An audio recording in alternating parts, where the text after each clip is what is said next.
ಹರಿಯಾಣ ಹಾಗೂ ಜಮ್ಮು ಕಾಶ್ಮೀರ ಫಲಿತಾಂಶದ ಬಗ್ಗೆ ಕಾಂಗ್ರೆಸ್ ನಾಯಕರು ಟೀಕೆ ಮಾಡ್ತಾ ಇದ್ದಾರೆ. ಚುನಾವಣಾ ಆಯೋಗದ ವಿರುದ್ಧನೇ ಕಾಂಗ್ರೆಸ್ ನಾಯಕ ಜಯರಾಮ್ ರಮೇಶ್ ಅವರು ಆಕ್ರೋಶ ವ್ಯಕ್ತಪಡಿಸ್ತಾ ಇದ್ದಾರೆ. ಚುನಾವಣಾ ಆಯೋಗ ಹಳೆಯ ಅಂಕಿಅಂಶಗಳನ್ನು ವೆಬ್ಸೈಟ್ನಲ್ಲಿ ಪ್ರಕಟ ಮಾಡ್ತಾ ಇದೆ.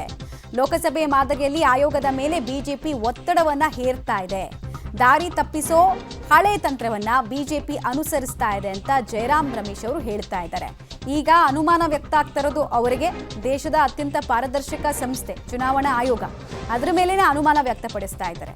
ಸೋಲನ್ನ ಸ್ವೀಕರಿಸುವಂತಹ ಮನೋಭಾವವನ್ನ ಇನ್ನು ಯಾವ ವರ್ಷಕ್ಕೆ ಇವರು ಡೆವಲಪ್ ಮಾಡ್ಕೊಳ್ತಾರೆ ಅನ್ನೋದೇ ಪ್ರಶ್ನೆಯಾಗಿ ಉಳಿತಾ ಇದೆ.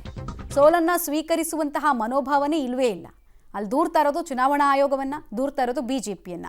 ಇವರ ಪರವಾಗಿ ತೆಲಂಗಾಣದಲ್ಲಿ ಜನಾದೇಶ ಬಂದಾಗ ಇವಿಎಂ ಸರಿ ಇತ್ತು, ವೆಬ್ಸೈಟ್ ಸರಿ ಇತ್ತು. ಇವರ ಪರವಾಗಿ ಚುನಾವಣೆ ಆದೇಶ ಕರ್ನಾಟಕದಲ್ಲಿ ಬಂದಾಗ ಇವಿಎಂ ಸರಿ ಇತ್ತು, ಜನರ ತೀರ್ಪು ಅದಾಗಿತ್ತು. ಬಿಜೆಪಿನ ತಿರಸ್ಕರಿಸ್ಬಿಟ್ಟಿದ್ದಾರೆ, ಮೋದಿ ಅವರ ಚಾರ್ಮ್ ಹೋಗಿದೆ. ಡೀಟೇಲ್ಸ್ ಕೊಡ್ತಾರೆ ಶಬೀರ್. ಸೋಲನ್ನ ಸ್ವೀಕರಿಸುವಂತಹ ಮನೋಭಾವನೆ ಕಾಂಗ್ರೆಸ್ ನಾಯಕರು ಡೆವಲಪ್ ಮಾಡ್ಕೊಳ್ಳೋದು ಯಾವಾಗ?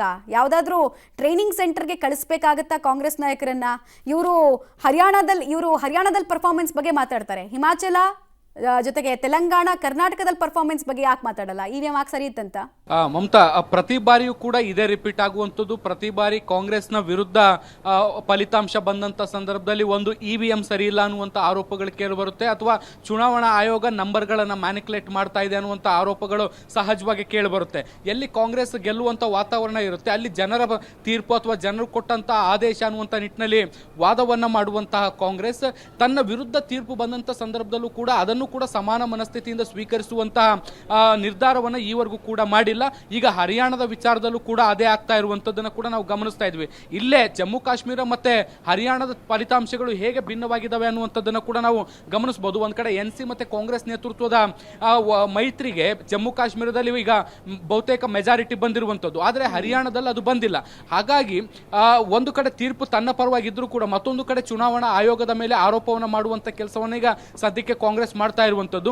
ಲೋಕಸಭೆ ಚುನಾವಣೆ ಸಂದರ್ಭದಲ್ಲೂ ಕೂಡ ನಂಬರ್ಗಳು ಅಂದ್ರೆ ಈಗ ಫಾರ್ ಎಕ್ಸಾಂಪಲ್ 10 ಅಥವಾ 12ನೇ ರೌಂಡ್ ನ ಮತ ಎಣಿಕೆ ನಡೀತಾ ಇದ್ರೆ 5 ಅಥವಾ 6ನೇ ರೌಂಡ್ ನ ಫಲಿತಾಂಶವನ್ನ ಮಾತ್ರ ವೆಬ್ಸೈಟ್ ನಲ್ಲಿ ತೋರಿಸಲಾಗುತ್ತೆ. ಈ ಮೂಲಕ ಒಂದ್ ರೀತಿ ಪ್ರೆಷರ್ ಕ್ರಿಯೇಟ್ ಮಾಡುವಂತ ಕೆಲಸವನ್ನ ಬಿಜೆಪಿ ಮಾಡ್ತಾ ಇರುವಂತದ್ದು. ಚುನಾವಣಾ ಅಧಿಕಾರಿಗಳನ್ನ ಬಳಸಿಕೊಂಡು ತನ್ನತ್ತ ಫಲಿತಾಂಶವನ್ನ ತಿರುಚುವಂತ ಪ್ರಯತ್ನಗಳನ್ನ ಬಿಜೆಪಿ ಮಾಡ್ತಾ ಇದೆ ಅನ್ನುವಂತ ಆರೋಪಗಳನ್ನ ಸದ್ಯಕ್ಕೆ ಕಾಂಗ್ರೆಸ್ ಮಾಡ್ತಾ ಇರುವಂತದ್ದು. ಈ ನಿಟ್ಟಿನಲ್ಲಿ ಜಯರಾಮ್ ರಮೇಶ್ ಅವರು ಕೂಡ ಟ್ವೀಟ್ ಅನ್ನ ಮಾಡಿದ್ದಾರೆ. ಚುನಾವಣಾ ಆಯೋಗ ಇನ್ನೂ ಕೂಡ ಯಾವುದೇ ರೀತಿಯಾದಂತಹ ಸ್ಪಂದನೆಯನ್ನ ಕೊಟ್ಟಿಲ್ಲ, ಇದಕ್ಕೆ ಯಾವ ರೀತಿಯಾದಂತಹ ಉತ್ತರವನ್ನ ಆಯೋಗ ಕೊಡುತ್ತೆ ಅನ್ನುವಂಥದ್ದನ್ನು ಇನ್ನಷ್ಟೇ ಕಾದು ನೋಡಬೇಕು.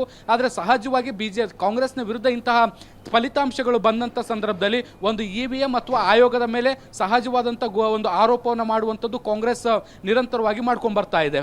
ಮಮತಾ.